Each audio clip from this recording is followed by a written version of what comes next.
object gliding with purpose until it struck high voltage power lines and dropped to the ground. Así que el orbe no explotó, no zumbó, no brilló. Pero el silencio nunca se sintió natural. Cuando los investigadores escanearon su interior, no encontraron vacío. Encontraron estructura, capas, simetría que no pertenecía. Parecía inactivo. No lo estaba. Entonces vino un pulso. It's certainly real. It's using an energy field, a type of anti-gravity. No ruidoso, no dramático, pero lo suficientemente preciso como para encender alarmas y lo bastante extraño como para cambiar toda la investigación. Acompáñanos mientras rastreamos la señal y el silencio que quizá acaba de terminar. La caída de la esfera de Buga. El 2 de marzo de 2025, la ciudad de Buga en el Valle del Cauca, Colombia, despertó con un evento que capturaría la atención mundial. Los residentes primero notaron un orbe metálico en la tarde, reflejando la luz del sol mientras seguía un trayecto irregular, a trompicones, sobre la línea de árboles. No se comportaba como un globo a la deriva ni como un dron estable. Testigos describieron zigzags abruptos, rápidas aceleraciones y paradas súbitas que lo hacían difícil de seguir. El movimiento errático creó un silencio inquietante en el vecindario. La gente filmaba, señalaba, gritaba, y luego se agachaba cuando el objeto comenzó a perder altitud.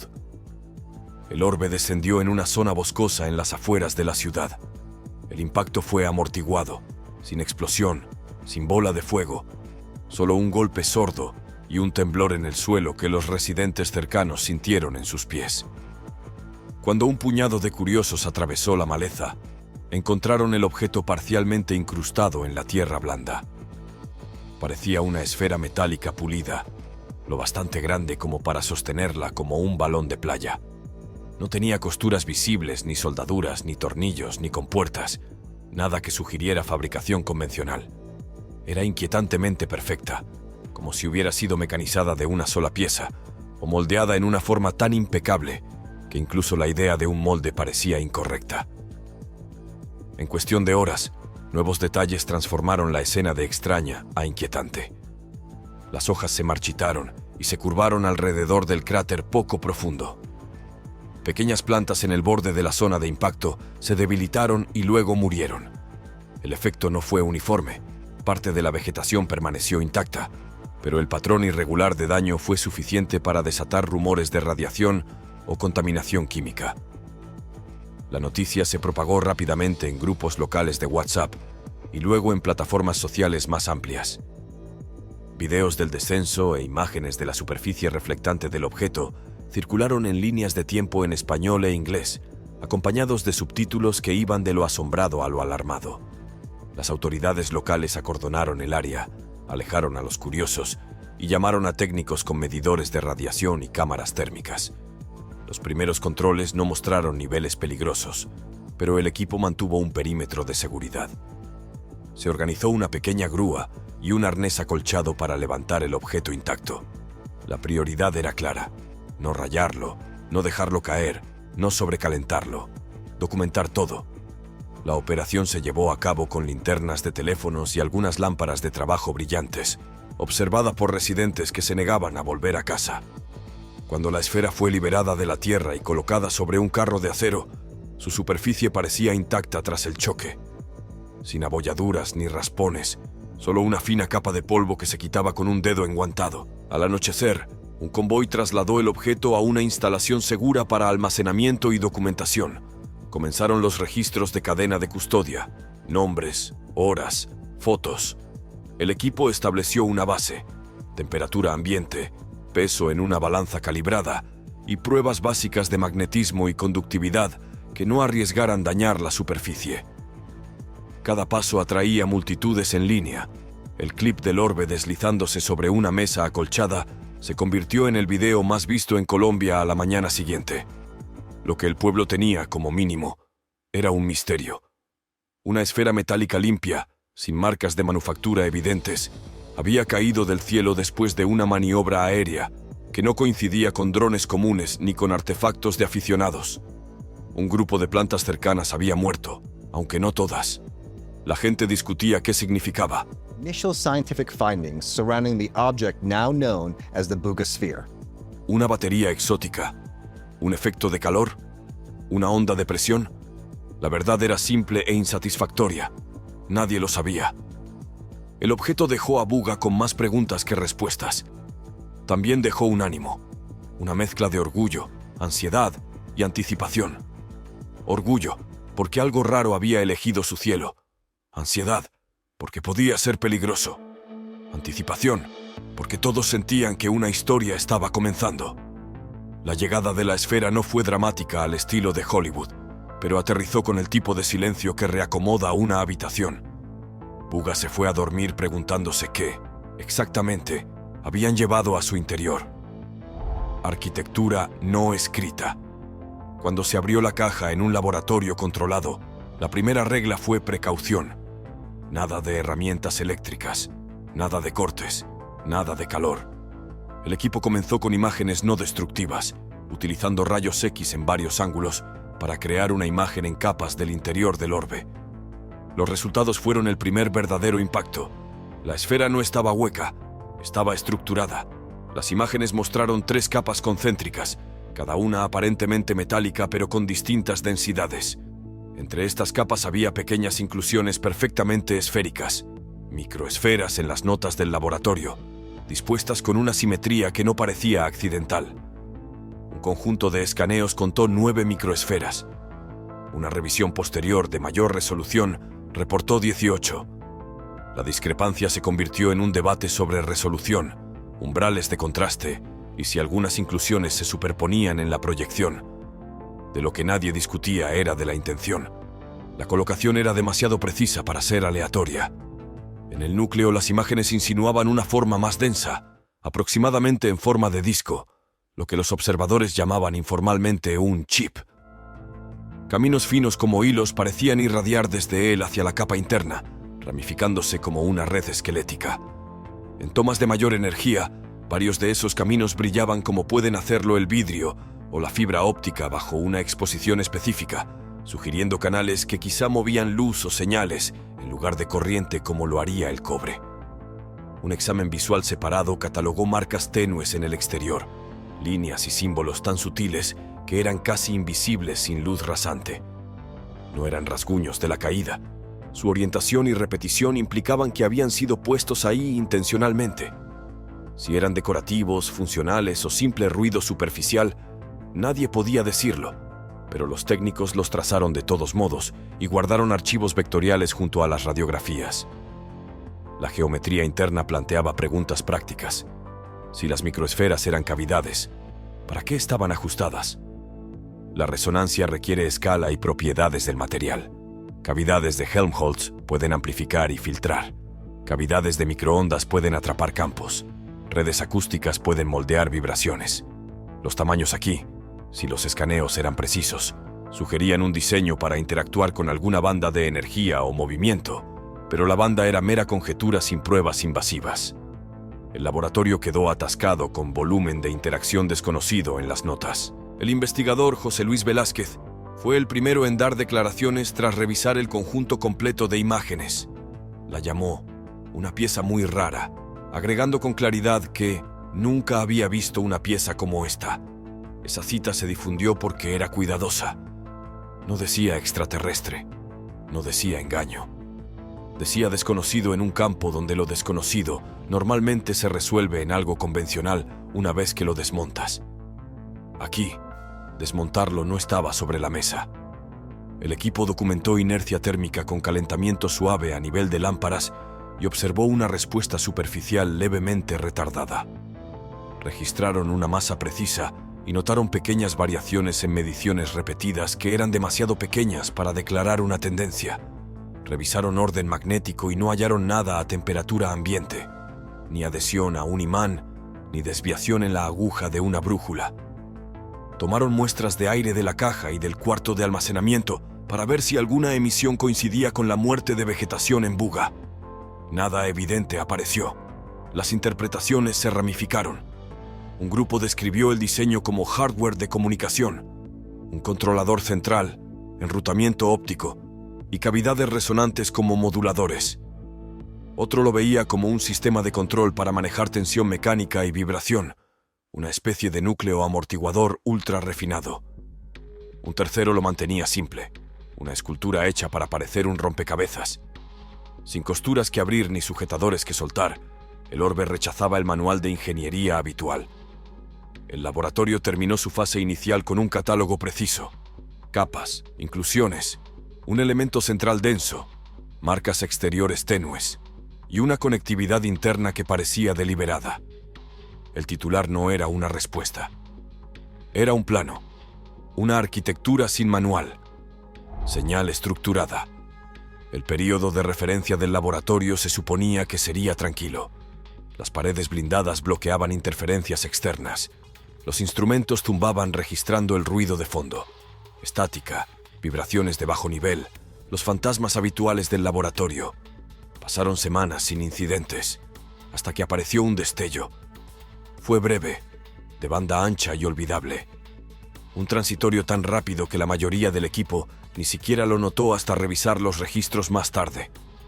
La nota al lado era casual. Anomalía única, probablemente interferencia. Luego, semanas después, otro destello. Esta vez los instrumentos lo captaron con claridad. Cuando los investigadores alinearon las dos trazas, surgieron similitudes, intervalos de tiempo que parecían coincidir, una forma de onda con un ritmo casi familiar. Un solo pico podría no significar nada. ¿Dos que se parecen? Eso levantó cejas. Aún así, nadie proclamó un descubrimiento. Los laboratorios han sido engañados antes. La interferencia puede disfrazarse de orden. Sin embargo, el parecido entre los dos eventos arrastró al equipo a largas noches de análisis.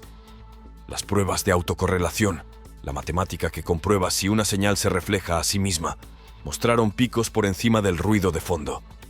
Las estimaciones de entropía insinuaban una reducción en la aleatoriedad. Las transformadas de Fourier sacaron a relucir débiles rasgos tonales. Cada herramienta sugería que podía haber algo más que azar, pero ninguna cerraba el caso. Así comenzó el debate. Un grupo llamó a los eventos chirridos diagnósticos, como un latido proveniente de una máquina que realiza comprobaciones silenciosas. Otro imaginó una transmisión de datos, una carga oculta en los intervalos de tiempo. Un tercero argumentó que era ruido ambiental disfrazado y que la esfera era inocente de todo misterio. Para impulsar la cuestión, el laboratorio rotó los controles. Ajustaron la temperatura de la sala dentro de márgenes seguros. Colocaron almohadillas amortiguadoras bajo los bastidores para suavizar vibraciones. Ciclaron electrónicos cercanos, mapearon el ruido de RF y ajustaron la orientación de la antena.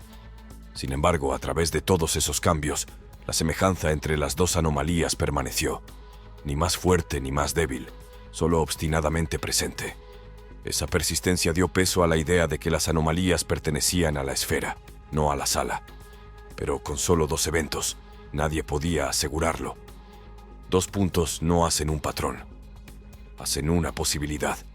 Fuera del laboratorio, la historia viajó más rápido que la cautela. Una captura de pantalla filtrada de formas de onda superpuestas llegó a las redes sociales con subtítulos como «La esfera habla de nuevo». Para el público, el caso estaba cerrado. Un segundo pulso significaba una señal. Dentro del laboratorio, el ánimo era distinto. Los investigadores susurraban teorías, pero con cautela. Las notas oficiales usaban frases cuidadosas. Evento repetido con características correlacionadas. Alentador pero no concluyente. Aún así, la tensión creció. Algunos miembros del personal se quedaban hasta tarde, observando gráficas en movimiento, esperando que la corriente de datos volviera a temblar. Ya no eran solo científicos en ese punto. Eran vigilantes, conteniendo la respiración en espera de un tercer golpe. La ambigüedad misma se convirtió en la historia. ¿Estaba la esfera transmitiendo, respirando, o solo reflejando nuestro propio impulso de encontrar sentido en la estática?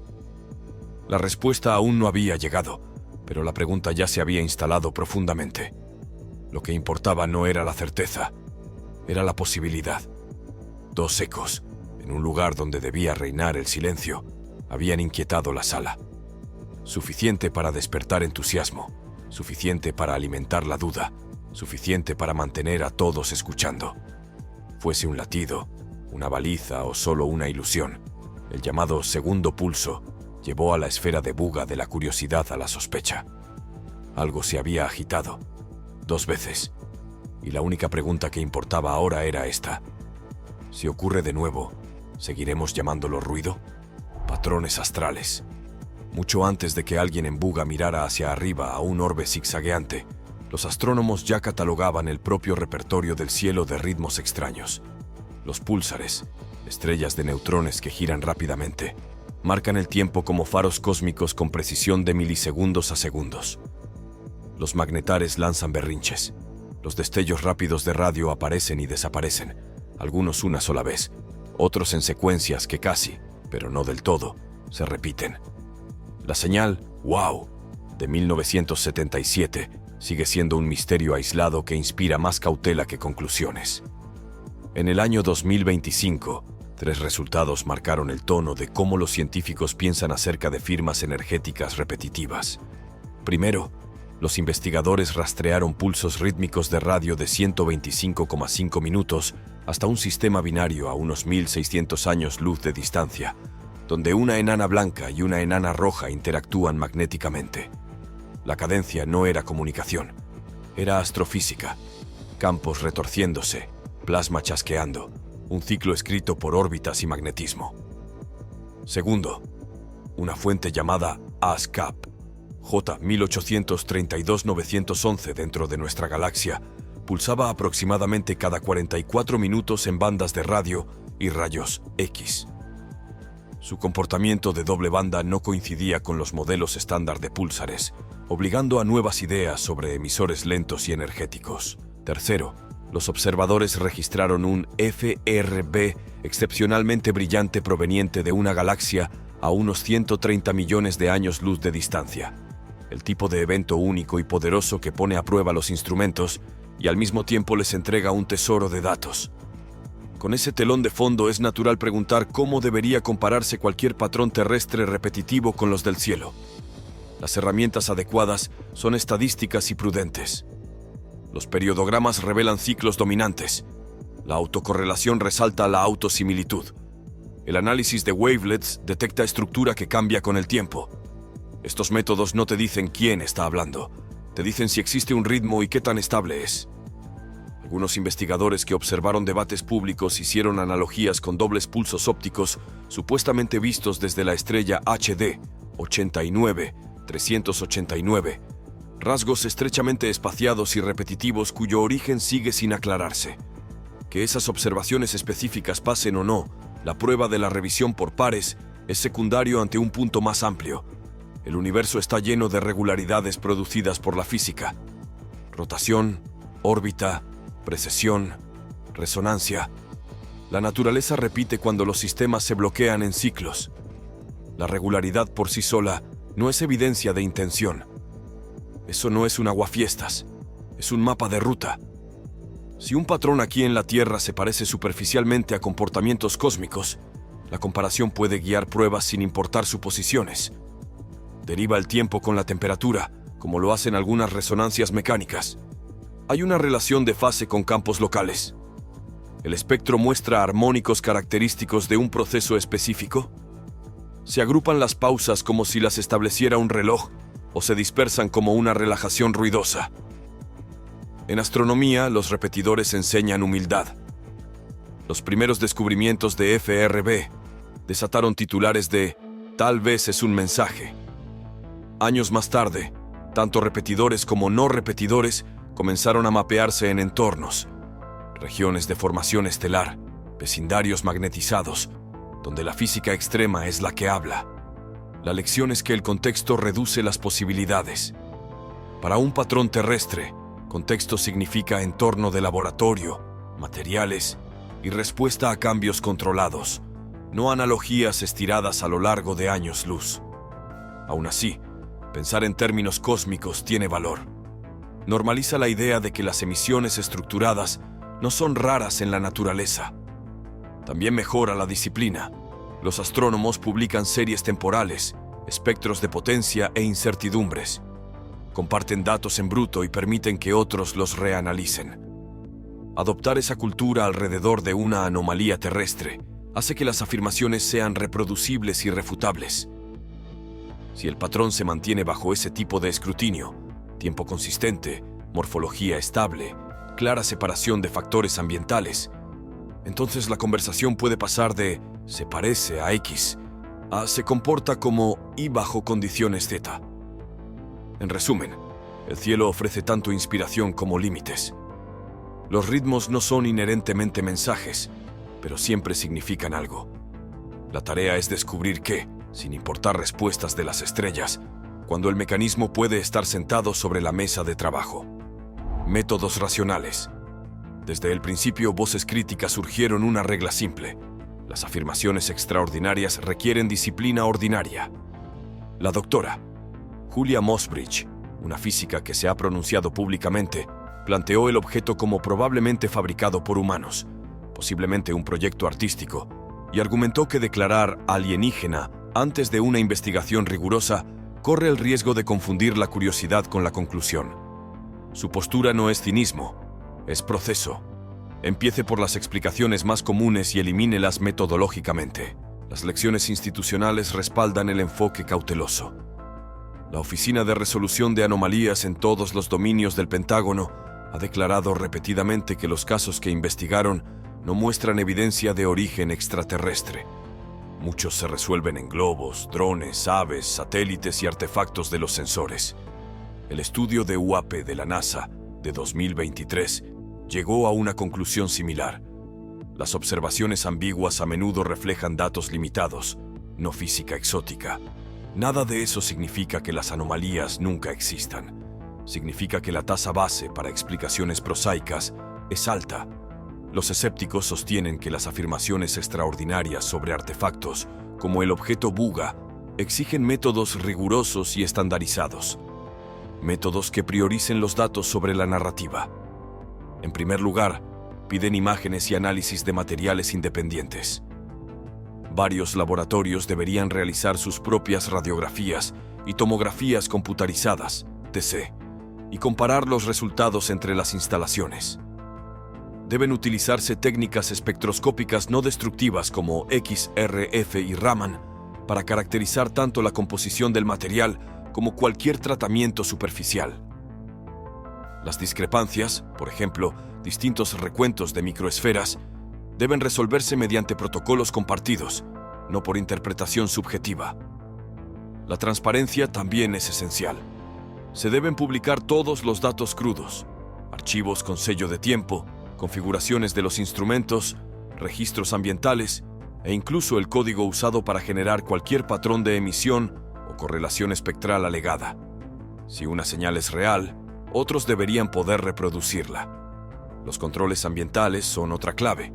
Los laboratorios deben mapear y documentar su propio ruido de RF, espectros de vibración, sistemas de puesta a tierra y ciclos de temperatura.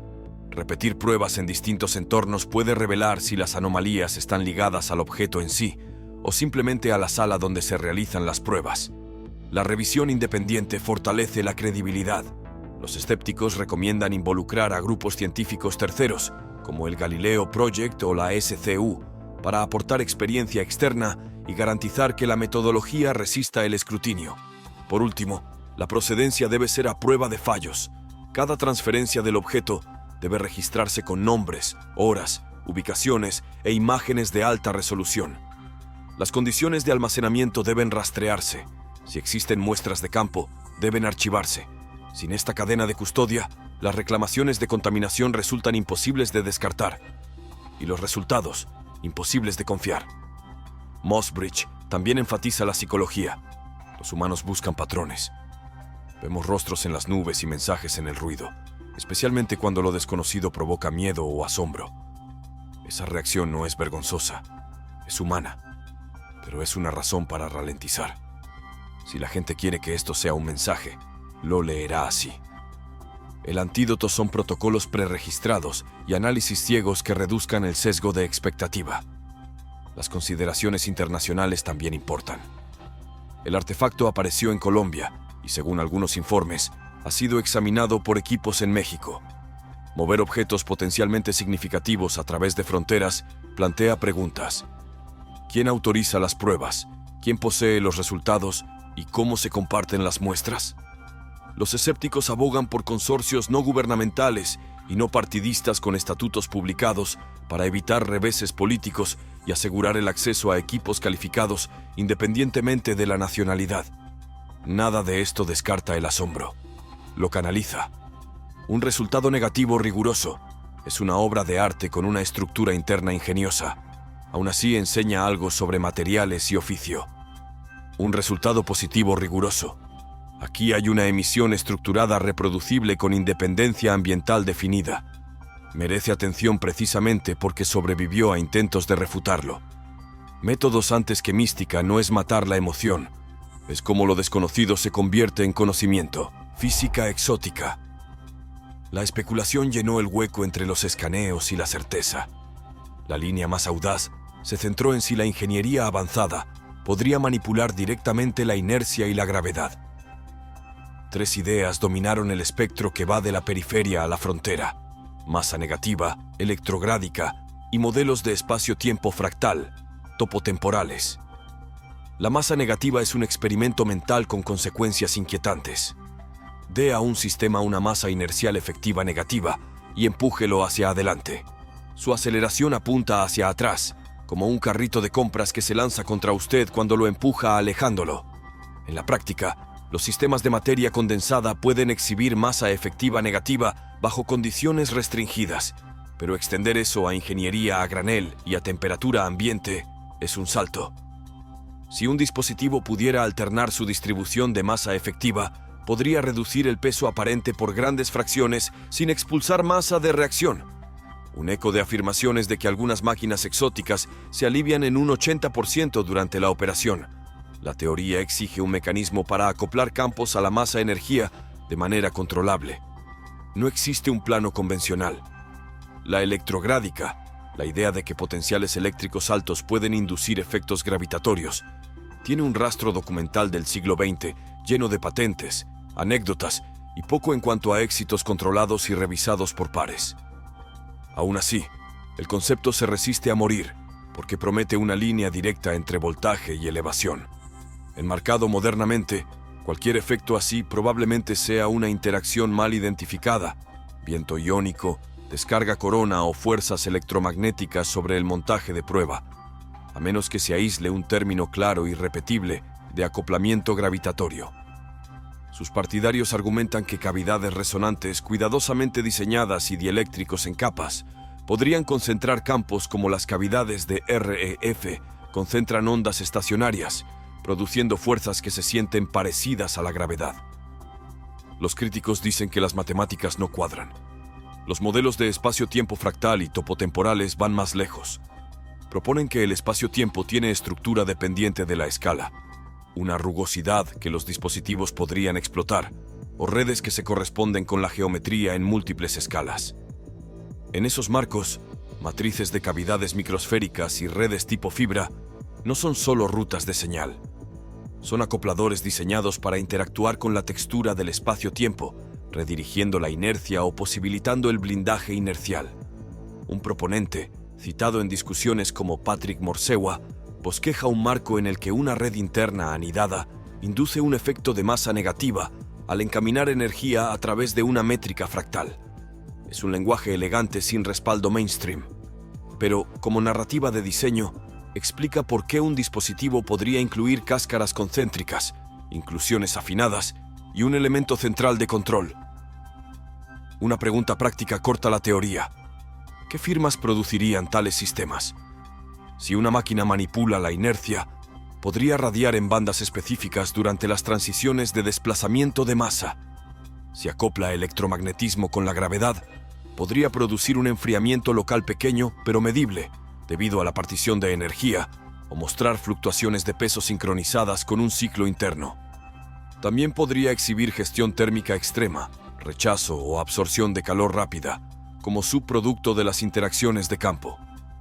Probar estas posibilidades no requiere creencia, requiere medición disciplinada, cámaras de vacío para eliminar el viento iónico, balanzas de torsión aisladas de la vibración, calorimetría con resolución de milikelvin y sensores de banda ancha que registren campos desde corriente continua, DC, hasta microondas. Hay una dimensión social en la teoría radical. Las ideas audaces atraen afirmaciones audaces y la Internet recompensa la certeza. El camino a seguir es traducir metáforas en hipótesis comprobables. Si existe un régimen de masa negativa, entonces bajo un estímulo X el peso aparente cambiará en Y durante Z segundos, independientemente de las condiciones ambientales. Preregistre el plan, ejecute la prueba, comparta los datos. Si el efecto no está, ajuste o abandone el modelo. Si algo persiste entre laboratorios, incluso los escépticos seguirán. Gobernanza futura. Cualquiera que sea el veredicto final sobre el objeto, ya ha cumplido una función real al obligar a instituciones y comunidades a organizarse en torno a la incertidumbre. Los pasos inmediatos son técnicos, pero la agenda más amplia es humana. Como estudiamos, compartimos y decidimos. En el banco de pruebas, el plan se ve así. Primero, estímulos controlados con largas ventanas de silencio. Modulación de la temperatura en pasos ajustados y registrados. Introducir insumos acústicos y mecánicos calibrados. Barrer campos electromagnéticos a baja potencia con polarización conocida. Después de cada estímulo, registrar líneas base extendidas para ver si alguna respuesta se repite con la misma firma y desfase. Segundo, intercambios de entorno. Repetir mediciones en otro edificio, luego en otra ciudad, para demostrar que el fenómeno está ligado al objeto, no a la sala. Tercero, diversidad de instrumentos. Sensores redundantes de diferentes proveedores, sincronizados por relojes disciplinados por GPS, reducen las probabilidades de que la peculiaridad de un solo dispositivo escriba la historia. Lo siguiente es la transparencia. Publicar series temporales en bruto, no solo gráficas. Liberar archivos de calibración de sensores, levantamientos de la sala y código. Invitar a equipos independientes a reanalizar. Preregistrar planes de prueba para que la comunidad pueda exigir a los investigadores que cumplan con sus propios estándares y para que los resultados negativos cuenten como progreso en lugar de silencio. Este es el modo normal de hacer que lo desconocido sea legible. Luego está la gobernanza. El objeto fue recuperado en Colombia. Algunas pruebas se han realizado según se informa en México. El manejo transfronterizo de artefactos inusuales plantea cuestiones de patrimonio cultural, evaluaciones de seguridad nacional y acceso científico. Una vía creíble es un memorando de entendimiento multinacional que defina custodia, derechos de muestreo y reglas de publicación por adelantado. Las coaliciones no gubernamentales, piénsese en el Proyecto Galileo o consorcios similares, pueden alojar repositorios de datos y convocar juntas de revisión con miembros de múltiples países para atenuar acusaciones de secretismo o captura. La gestión de riesgos pertenece al mismo documento. Si un artefacto presenta emisiones incontroladas o desencadena efectos ambientales, establecer umbrales para pausar el trabajo y criterios para pasar a un mayor confinamiento. Detallar quién toma esa decisión y con qué evidencia. Alinear con marcos de seguridad de laboratorio ya existentes, radiación, campos de alta intensidad, criogenia, para que los equipos no improvisen bajo presión. La comunicación pública es una vía paralela. Actualizaciones regulares y aburridas, nuevos escaneos cargados, sin cambios en las mediciones de masa, próxima prueba programada, superan a las conferencias de prensa dramáticas a largo plazo. Previenen vacíos de información que las narrativas conspirativas se apresuran a llenar. Una sola página web con un registro de cambios y enlaces de datos puede anclar el discurso mejor que un centenar de entrevistas. La educación es una ganancia oculta. Un estudio de caso riguroso, como manejar un objeto ambiguo y de alto perfil, enseñará a los estudiantes estadística, ciencia de la medición y ética mejor que cualquier clase abstracta. Las escuelas pueden integrar conjuntos de datos abiertos en sus planes de estudio, entrenando a la próxima cohorte para trabajar con la incertidumbre sin hacer promesas excesivas. Si, después de todo eso, no queda nada extraordinario, ninguna emisión estable más allá de los controles ambientales, ninguna anomalía reproducible, la historia aún importa. Permanecerá como una demostración de cómo investigar afirmaciones virales sin burla ni pánico. Si, por otro lado, un efecto estable y estructurado sobrevive al escrutinio entre laboratorios, el trabajo pasa a la ingeniería. Caracterizar los límites del fenómeno, mapear sus entradas y salidas y buscar aplicaciones que sean seguras y legales. Transporte, energía y comunicaciones serán los imanes obvios de atención, pero apresurarse allí sin comprensión repetirá viejos errores. Los rieles de seguridad deben avanzar junto con la ambición. Finalmente, está la pieza cívica. ¿Deberíamos alguna vez responder a una señal de un dispositivo desconocido? Esa decisión no es solo técnica. Es una cuestión para éticos, diplomáticos y el público, con precedentes en los debates sobre el envío de mensajes a inteligencias extraterrestres. Una postura práctica por ahora es asimétrica. Escuchar ampliamente, publicar con cuidado, no transmitir nada sin un amplio consenso. Gracias por mirar. Si esto te voló la mente, dale me gusta, comparte tus pensamientos y suscríbete para más misterios cósmicos. Mantente atento, mantente curioso, porque el universo siempre tiene sorpresas.